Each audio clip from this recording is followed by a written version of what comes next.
Ternyata ihram ini merupakan simbol bagaimana manusia itu mampu memahami dirinya. Ihram ini maksudnya manusia ini harus mampu menemukan dirinya. Jika manusia ini mampu menemukan dirinya, maka manusia ini mampu wukuf. Subhanallahi walhamdulillahi wa la ilaha illallah wallahu akbar. Tasyakur. Assalamualaikum warahmatullahi wabarakatuh. Bismillahirrahmanirrahim. Mari kita lanjutkan bahasan malam ini, yaitu mereview sedikit tentang syarat-syarat haji sebelum masuk kepada rukun haji. Jadi syarat haji itu kalau dirinci masih ada syarat sah dan juga ada syarat wajib. Jadi syarat itu kalau dirinci dibagi dua. Ada syarat sah haji, ada syarat wajib haji. Syarat sah haji itu adalah menyangkut waktu dan tempat. Jadi waktu adalah pelaksanaan ibadah haji itu ada waktunya, yaitu waktu bulan haji. Yang kedua, pelaksanaan ibadah haji itu ada tempat, tidak bisa dilaksanakan di tempat di lain yang sudah menjadi ketentuan, yaitu pelaksanaannya tempat itu di Arab Saudi, yaitu kalau wukuf itu di Arafah, itu di Mekah. Ya kalau tawaf yaitu di Masjidil Haram. Tempatnya tidak bisa tawaf di lain itu. Ya kalau mabit di Muzdalifah, ya tempatnya itu di Mekah juga. Kalau sa'i, ya di dekatnya Masjidil Haram itu ada Safa Marwah. Mabit Mina, ya di Mina. Jamarot itu di Mina. Itu berkaitan dengan tempat, tidak bisa dilaksanakan di lain tempat. Itu disebut syarat sah. Syarat wajib haji sudah diterangkan. Yang pertama itu adalah Islam. Jadi Islam itu ya sudah betul-betul orang ini mukminuna haqqo. Jadi jangan diartikan Islam ini ya secara sempit. Islam ini harus diartikan secara mendalam. Maksudnya orang yang betul-betul beriman, mukminuna haqqo, keimanannya itu betul-betul sudah berdasarkan ilmu, tidak hanya ikut-ikutan. Di keimanannya itu sudah tidak hanya mengetahui, tapi sudah memahami, terus menemukan, tertinggi memiliki. Jadi keimanan itu ada tingkatannya. Jadi kalau saya memberi batasan atau tingkatan itu ada 4. Pertama itu hanya mengetahui, dia beriman juga, tapi lewat mengetahui. Hanya mengetahui itu bisa lewat mata, bisa lewat telinga, bisa lewat tulisan. Itu mengetahui. Memahami, lah ini sudah mulai melakukan suatu ada dasar-dasar pengetahuannya itu. Ya punya dalil-dalil sudah.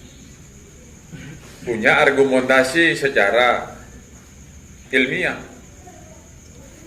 Setelah itu meningkat lagi, yaitu menemukan. Jadi menemukan ini sudah tingkat hakikat.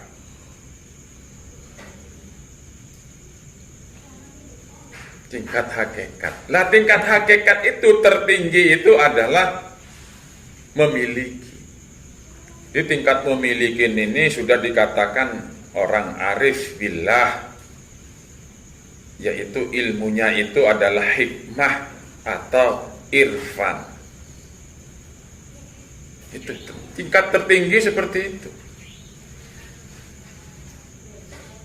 Hakikat itu ada lapisan juga. Itu tingkat hakikat paling bawah itu adalah menemukan, penemuan. Jadi tidak berdasarkan dalil. Sudah lebih tinggi dari dalil-dalil. Nah ini orangnya naik adalah hukama, sudah. Hukama yang tertinggi itu adalah irfan, yaitu arif billah. Tuh, ini jarang dibahas. Tuh, jadi maksudnya itu. Lah kalau orang sudah begitu berarti orang ini sudah balik. Kalau orang balik berarti akalnya sehat. Jadi kalau orang ini sudah balik, akalnya sudah sehat, orang ini disebut merdeka. Merdeka itu tidak terjajah. Kejiwaannya tidak terjajah. Jiwanya sudah tidak dikendalikan oleh nafsu. Tapi jiwanya itulah yang memimpin nafsu dan akalnya. Itu disebut orang merdeka. Tapi kalau ulama, orang alim merdeka itu ya tidak kena cekal dengan itu. Budak, itu disebut tidak merdeka. Tapi kalau hakikat yang dimaksud merdeka itu ya jiwa ini jadi penguasa, mampu mengendalikan akal dan nafsunya. Itulah yang disebut merdeka. Yang kelima adalah mampu. Jadi jelas kalau orang merdeka ini jelas mampu. Kalau jiwa sudah menjadi penguasa itu disebut mampu. Tapi kalau orang syariat, orang alim mampu itu mampu secara finansial, mampu secara fisik. Itu. Nah yang ada tambahan dalam syarat wajib ini kadang-kadang 6. Itu khusus untuk perempuan. Dulu itu ada istilah orang perempuan kalau mau berhaji itu harus disertai dengan mahram. Dulu.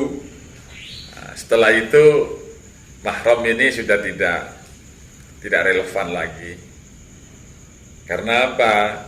Ya orang yang berhaji ini sudah jutaan. Kalau dulu itu kan ya jarang-jarang gitu loh. Banyak orang yang tidak berhaji tapi haji sedikit, temannya sedikit. Wah bahaya orang perempuan itu. Maka perlu adanya mahram. Itu dulu. Nah, sekarang sudah. Jadi akhirnya muncul mahram sama-sama perempuan. Teman saudara perempuan boleh, asalnya harus laki. Maksudnya untuk melindungi. Itu dulu. Jadi tapi itu sudah tidak relevan. Akhirnya 5 itulah syarat wajib dari haji. Tuh, karena sudah tidak sendirian, tidak puluhan orang, ratusan orang, tidak ribuan orang, jutaan orang. Tuh. Sudah itu mereview tentang syarat wajib haji. yang kemarin sudah kita jelaskan, baik secara syariat maupun hakikat, baik secara muhkamat maupun mutasyabihat. Sekarang walaupun tidak hatam, itu masalah rukun haji. Rukun haji itu ada 6. Yang pertama adalah ihram, yang kedua wukuf di Arafah, yang ketiga adalah tawaf ifadah mengelilingi Ka'bah di Masjidil Haram, yang keempat rukun haji adalah sa'i, yaitu bolak-balik dari Safa Marwah 7 kali, itu namanya sa'i. Yang kelima tahallul. Tahallul itu adalah gunting rambut atau cukur rambut minimal 3 helai rambut, dipendekkan atau dicukur. Itu yang tahallul. Yang keenam tertib, itu rukun haji. Kalau pengertian rukun secara syariat, secara fikih syariat, ya sudah, gampang saja seperti itu. Ihram, di dalam ihram itu ada niat. Wukuf, ya wukuf itu berdiam di Arafah. Dimulai tanggalnya 9 Dzulhijjah, mulai dari zuhur sampai maghrib tidak boleh keluar. Tuh. Setelah maghrib boleh keluar ke Musdalifah. Waktunya wukuf mulai dari zuhur tanggal 9 sampai fajar tanggal 10 itu. Jadi 9 itu kalau waktu Qamariyah, maghrib itu sudah berubah tanggal. Tapi kalau Masehi, rubahnya tanggal jam 12 malam, itu bedanya.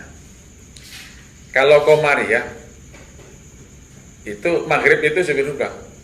Berarti tanggal 9 itu mulai dari zuhur, tanggal 9 sampai maghrib tidak boleh keluar. Berarti kalau sudah maghrib tanggal 10 Dzulhijjah, itu sampai 10 Dzulhijjah itu yaitu fajar sebelum subuh. Kalau sudah subuh berarti sudah tidak bisa wukuf, berarti sudah tidak dapat haji.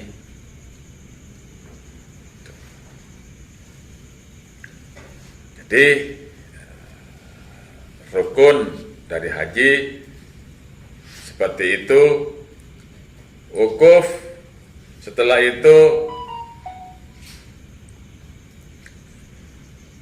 tawaf, itu rukun.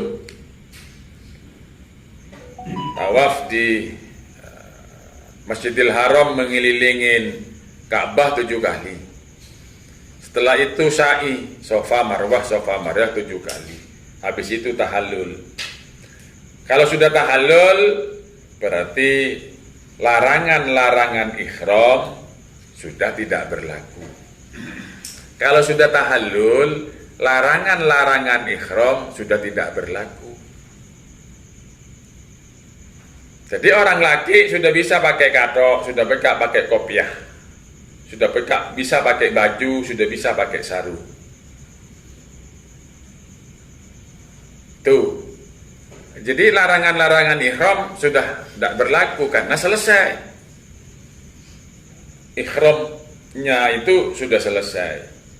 Yang lain nanti wajib haji yang lain, mabit di Mina, bermalam di Mina, sudah tidak pakai pakaian ihram lagi.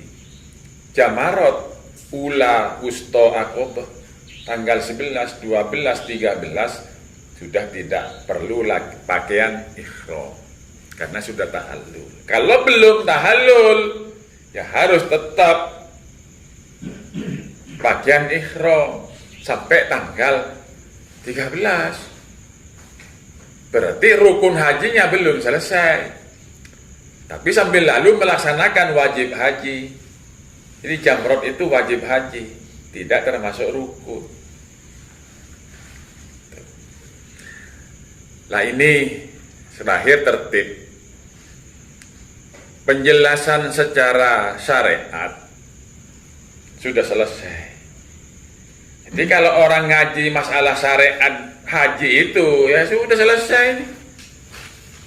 Tinggal teknis pelaksanaannya bagaimana. Ini syarat dan rukun selesai, dijelasin ya sudah selesai. Teknisnya bagaimana caranya tawaf? Mulai dari mana? Itu teknis. Mulai dari pojok Hajar Aswad, mulai hitungan sampai sana lagi muter 1, 2, cuman itu saja. Nah, kalau bahasan secara hakikat ini agak panjang. Karena yang dibahas adalah muhkamatnya, bukan mutasyabbihatnya. Jadi, pertama adalah ihram. Rukun yang pertama itu ihram. Ihram itu adalah asal katanya dari haram, sama dengan takbiratul ihram. Takbir yang ihram sama dengan ihram ini juga begitu. Awal mula manusia beribadah haji dimulai dari ihram.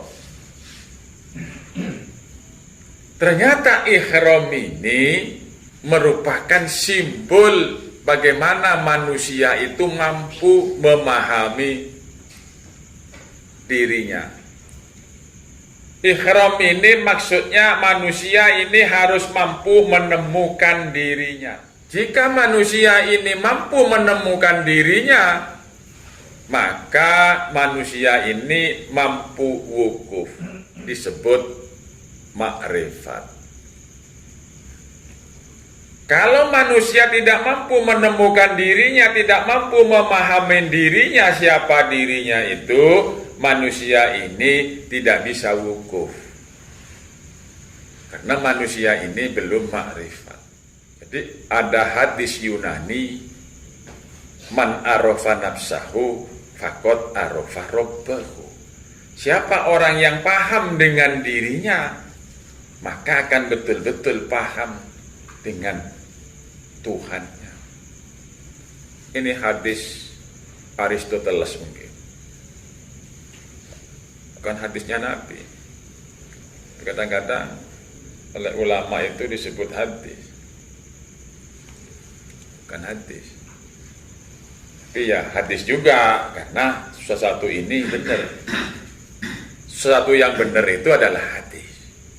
Jadi ternyata ihram ini memberi pelajaran terhadap manusia supaya mampu makrifat terhadap dirinya, mampu menemukan dirinya. Contohnya apa? Di ihram ini ada pakaian. Di ihram ini ada niat. Di ihram ini ada mikot. Di ihram ini ada larangan-larangan. Jadi ihram ini ada mikot dan pakaian. Mikot itu apa? Mikot itu setat. Jadi manusia ini adalah tidak terlepas dari waktu, yaitu awal. Ada awal. Manusia asalnya itu tidak ada. Mulai kapan adanya manusia dicipta oleh Allah? Itu namanya mikot. Awal, setat. Lah di mikot ini ada tempat, ada waktu. Mikot ini ada tempat, ada waktu. Disebut dengan zaman dan makan. Zaman itu waktu, makan itu tempat. Mau melaksanakan ibadah haji, mikotnya ngambil dari mana? Ketentuannya mengambil mikot itu mengawali pelaksanaan haji atau umroh itu harus di luar tanah haram. Jadi di Makkah itu ada batasan tanah haram. Kalau mau ngambil mikot, memulai niat haji itu harus di luar tanah haram. Di luar ini di mana saja, bisa di Bandara King Abdul Aziz, bisa di Jeddah, bisa di Indonesia, bisa di Cina, bisa di Eropa, bisa di Inggris, bisa. Jadi orang Indonesia umpamanya ngambil mikot dari rumah, ya langsung pakai pakaian ihram. Niatnya sudah langsung, saya melaksanakan ihram ini, berhaji ini mulai dari rumah. Bisa. Tapi dikenai larangan-larangan ihram. Tidak boleh pakai sabun, tidak boleh ini, tidak boleh itu, tidak boleh pakaian itu. Kena larangan-larangan ihram. Tuh kalau mengambil mikot dari rumah. Boleh, pokoknya di luar tanah haram.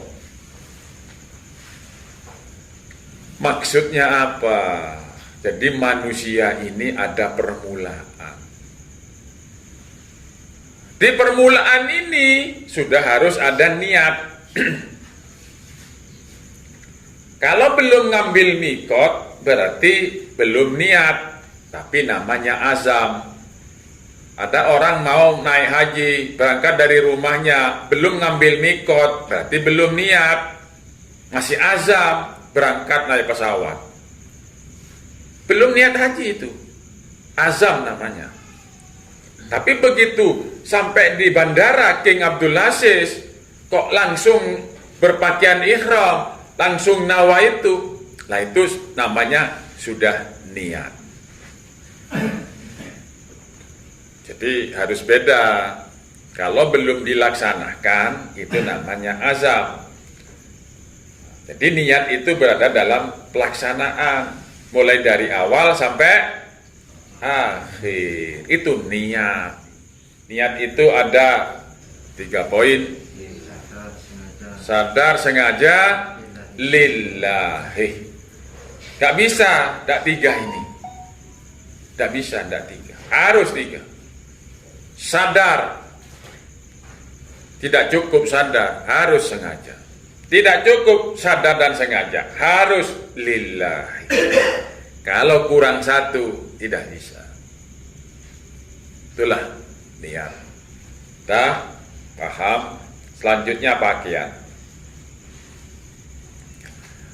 Pakaian ihram itu yang asli itu adalah pakaiannya orang laki. Orang perempuan tidak asli pakaian ihramnya. Kenapa? Karena Allah menciptakan asalnya manusia itu hanya 1, yaitu Nabi Adam saja yang dicipta. Jadi asal penciptaan manusia itu hanya 1 orang. Yang asli dicipta dari tanah hanya 1, yaitu Adam. Ibu Hawa tidak asli. Ibu Hawa itu dicipta dari bagian Adam. Jadi yang asli itu adalah apa? Adam. Maka dari itu pakaian ihram yang asli itu adalah orang laki. Apa dasarnya? Dasarnya surat An-Nisa ayat 1. A'udzubillahi minasyaitonirrajim. Ya ayyuhan nasu taqu rabbakumul ladzi khalaqakum min nafsin wahidatin wa khalaqa minha zawjaha wa bassa minhuma rijalan katsiran wa nisaa'a wattaqullaha alladzi tasaaluna bihi wal arham innallaha kana 'alaikum raqiba.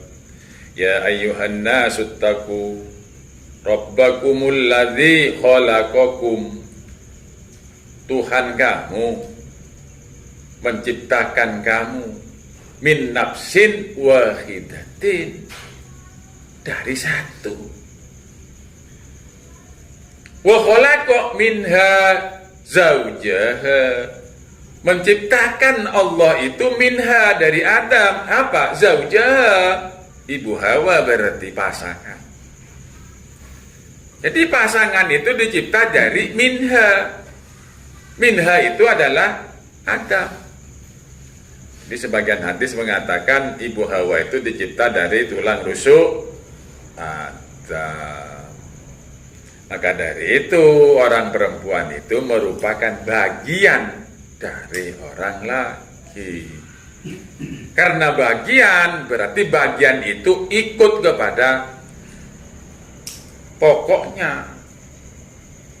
Jadi yang pokok itu laki, perempuan itu bagian, rusuk itu bagian dari orangnya.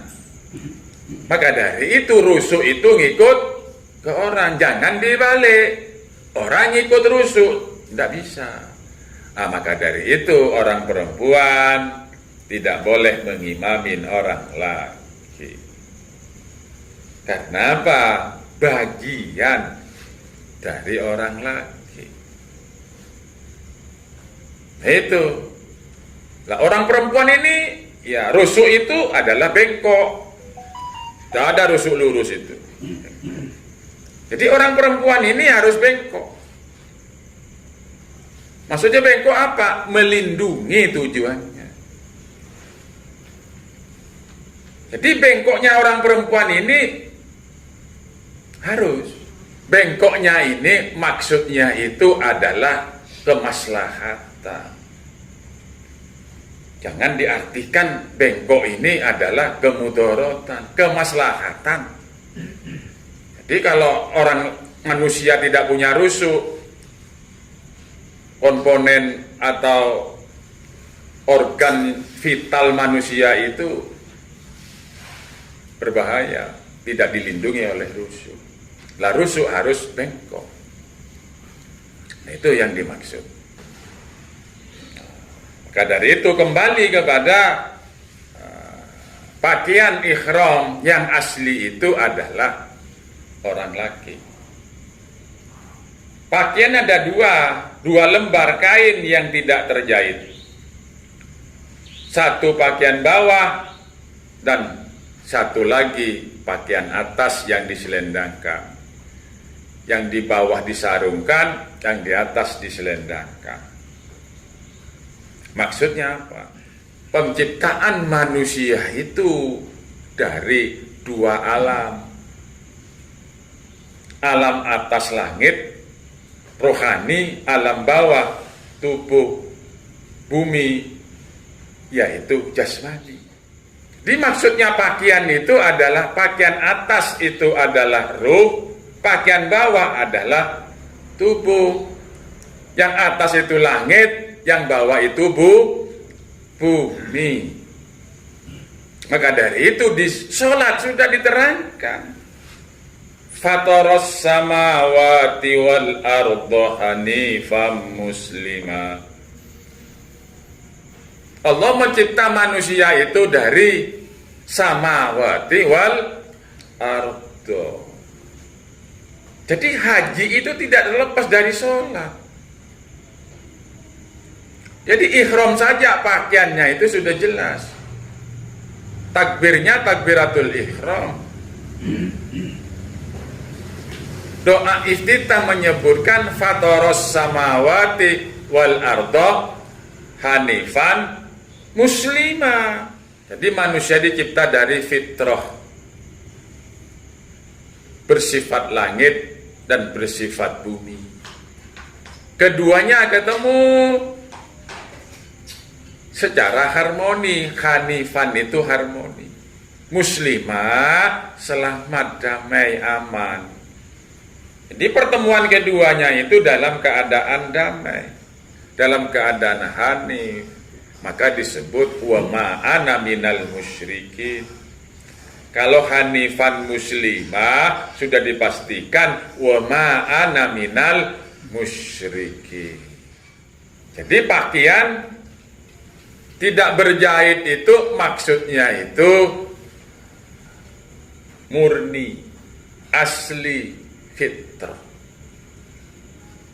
Tidak ada kecacatan, tidak ada rekayasa. Jadi tidak boleh orang laki itu pakaiannya lebih dari 2 lembar itu. Pakai kopiah, topi, tidak bisa, tidak boleh. Pakai payung boleh, asalkan tidak melekat kepada kepala. Pakai anduk ditutupkan kepada kepala, tidak boleh. Yang kedua, tumit tidak boleh tertutup kalau laki. Jadi pakai sandal selop boleh, tapi sepatu tidak boleh. Itu ketentuan pakaian ihram orang laki.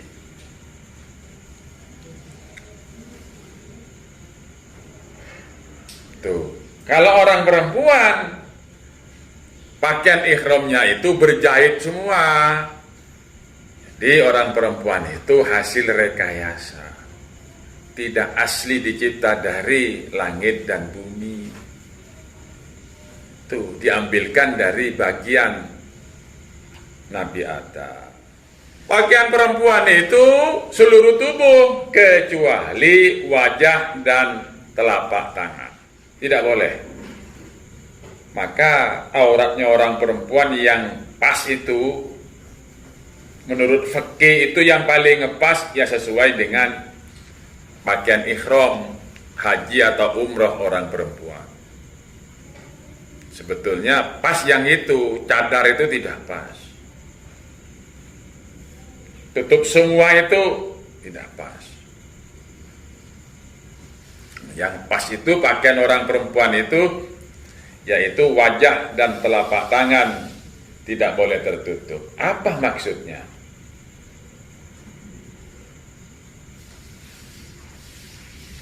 Wajah itu adalah orang perempuan tidak boleh diabaikan eksistensi orang perempuan. Kalau sampai dicadari, berarti orang perempuan eksistensinya ditutup. Artinya orang perempuan tidak punya eksistensi. Tidak diakui. Perannya tidak diakui. Telapak tangan maknanya adalah bahwa orang perempuan itu punya potensi. Punya kemampuan, jangan diabaikan.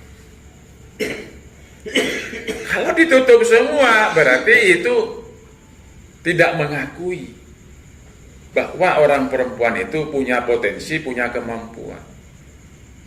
Itu tentang persoalan pakaian. Tapi orang perempuan diingat, wajah itu tidak perlu dipoles, harus aslinya. Tidak perlu pakai masker, tidak perlu pakai yang macam-macam. Harus aslinya. Kalau pakai masker berarti itu sudah ditutupi. Harus aslinya. Maka dari itu nanti ada larangan-larangan ihram. Tidak boleh pakai sabun, tidak boleh pakai deodoran. Tidak boleh. Harus aslinya. Kuku tidak boleh diketok, rambut tidak boleh diketok. Pokoknya harus aslinya. Maksudnya apa? Supaya betul-betul diketahui. Bagaimana kalau sampai pakaian ihram ini mulai dari tanggal 8 umpamanya, tanggal 9 umpamanya, 10, 11, 12 sampai 13, sampai 5 hari tidak pakai sabun, tidak pakai deodoran. supaya mampu betul melihat dirinya itu kayak apa, supaya menemukan dirinya seperti apa manusia itu. Ternyata secara fisik manusia ini binatang. Bayangkan kalau kukunya manusia ini tidak boleh diketok mulai dari lahir sampai umur 50. Seperti apa? Bayangkan. Tidak boleh pakai sabun, tidak ada nyukur-nyukur segala semacam. Seperti apa itu? Seperti apa? Bayangkan itu. Itu ternyata secara fisik manusia ini adalah binatang. Nah itu akhirnya mampu membedakan di mana perbedaan antara binatang dengan manusia itu. Maka supaya menemukan dirinya. Itulah ikhram. Ini sementara sampai di sini, sampai di ikhram belum selesai. Yaitu membahas persoalan larangan-larangan ikhram. Habis itu wukuf. Di minggu depan, pekan depan melanjutkan sedikit larangan-larangan ikhram. Setelah itu masuk kepada wukuf. Sampai di sini. Kalau ada muskilah, pertanyaan, monggo.